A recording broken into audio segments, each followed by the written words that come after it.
All right, let's get right into it. Have you ever wondered how a frozen mountain way up in the Arctic Circle could actually decide the price of your next drone?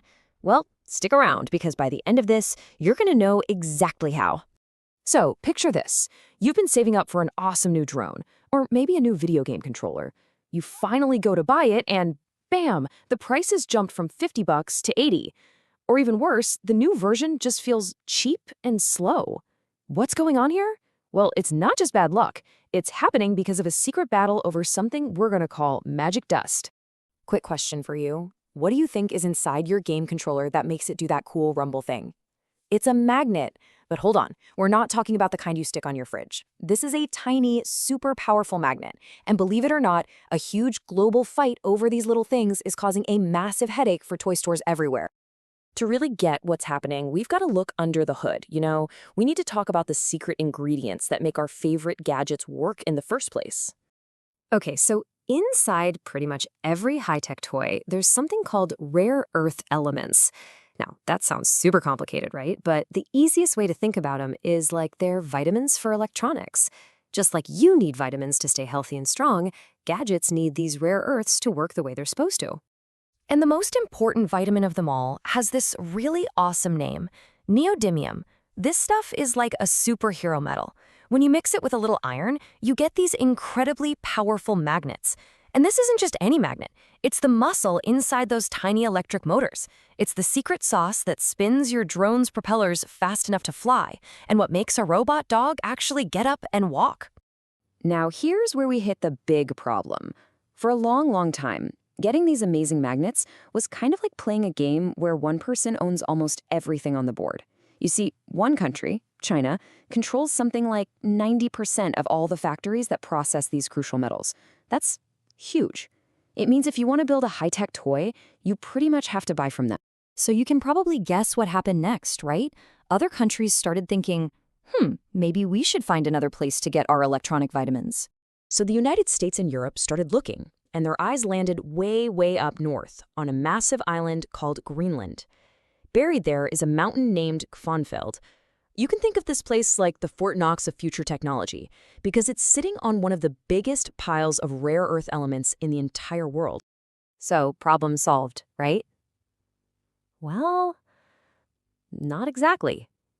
Everyone thought this mountain was the answer, but trying to get that treasure out of the ground, it started a massive fight. In January of 2026, things got really messy.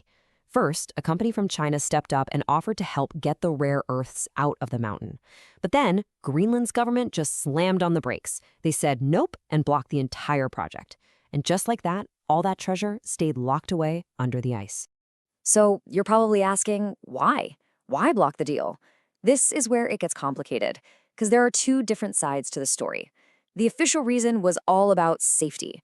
The government said they were worried about other dangerous materials, like uranium, that are found mixed in with the rare earths. But there's a big debate about the real reason. Some people say it was all politics, a way to keep China from gaining influence in the Arctic. Others claim the Chinese company was treated unfairly, that the rules were changed on them at the last minute. Whatever the true reason, the result was a blockade. And China's reaction to this created what we're calling the Great Magnet Squeeze. The world's supply of those electronic vitamins got super, super tight. So, China responded with something called an export restriction. It sounds fancy, but it's a really simple and really powerful move. It's basically when a country that makes a lot of something says, you know what, we're not going to sell as much of this stuff to other countries anymore. And since they process 90% of these metals, yeah, this was a massive deal. And this kicked off a whole new problem. With fewer magnets available, companies suddenly had to fight over them. A bidding war started. So on one side, you have toy companies. On the other, you have giant car companies making electric vehicles. Who do you think has more money to spend? Yeah, it all boils down to this. When there aren't enough of these supermagnets to go around, who gets them? The answer is simple: the companies with the biggest budgets. Giants like Tesla and Ford need these exact same magnets for their electric cars, and they can easily outbid the toy makers every single time. And this right here is where the story comes full circle.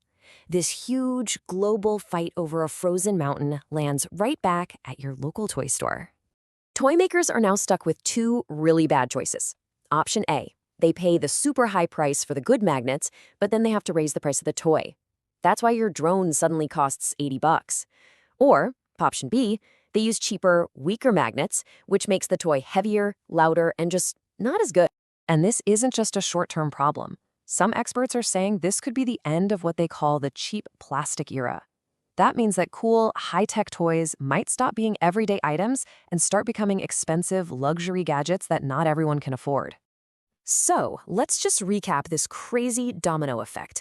A political fight over a mine in Greenland led to a worldwide shortage of those crucial rare earth vitamins.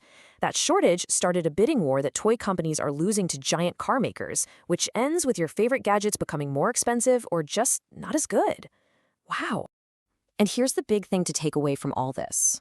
All those big global events and political disagreements you hear about on the news, they don't just stay on the news.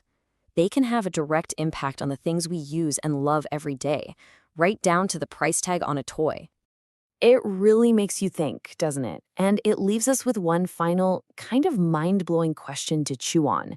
If we're having this much trouble getting these special metals from mountains here on Earth, could we one day be mining asteroids in space to build our electronics? A question for the next explainer.